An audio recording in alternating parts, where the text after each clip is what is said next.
আপনার বাসা কোথায়? আমার বাড়ি শেরপুর জেলা জিনেগাদি থানা চেঙ্গুরিয়া কালীবাড়ি বাজার। আচ্ছা, আপনি মাইকিং করার সময় গণতন্ত্র নিয়ে কি বলছেন? গণতন্ত্র হইল শিরিক এবং কুপুরি মতবাদ।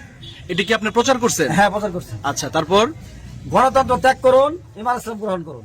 গণতান্ত্রিক ভোট বোর্ড যারা অংশগ্রহণ করছে তারা গণতান্ত্রিক দল, তারা ইসলামী দল না। ওই জন্য বলছি, যারা গণতন্ত্রে ইসলামের নামে নেতৃত্ব দেয় এই সমস্ত নেতাদেরকে অস্বীকার অমান্য করুন এবং ইসলামী সমাজের আমি সৈয়দ হুমায়ুন কবির সাহেবকে নেতা মেনে নেন।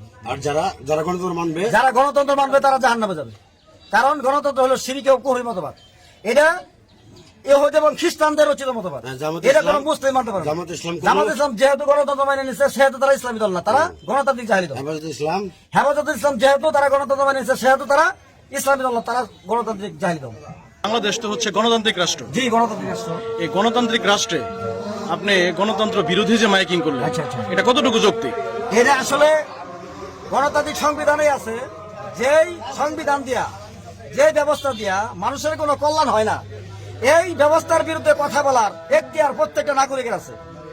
গণতন্ত্র যেহেতু কুফরি এবং শিরকি মতবাদ, এটা সন্ত্রাসী কার্যক্রম পরিচালনা করার একটা কি মতবাদ।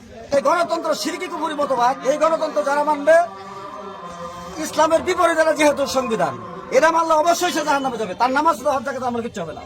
এটা আমি ইমানদার হিসেবে আমার দায়িত্ব, এটা আমি অবশ্যই বলবো। আমি এ পর্যন্ত 8 বার অ্যারেস্ট হয়েছি।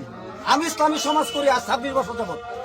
আমি শেরপুর জেলা দায়িত্বশীল, আমাকে 8 বার অ্যারেস্ট করা হয়েছে, 8 বার রিমান্ডে গেছি।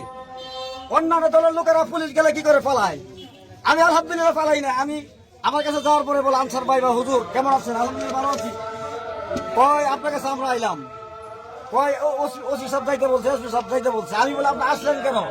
এই যে সময় নষ্ট করলেন, গাড়ি তেল খরচ করলেন, এটা অপব্যয় করছেন, আমাকে একটা ফোন করলে আমি যাবো।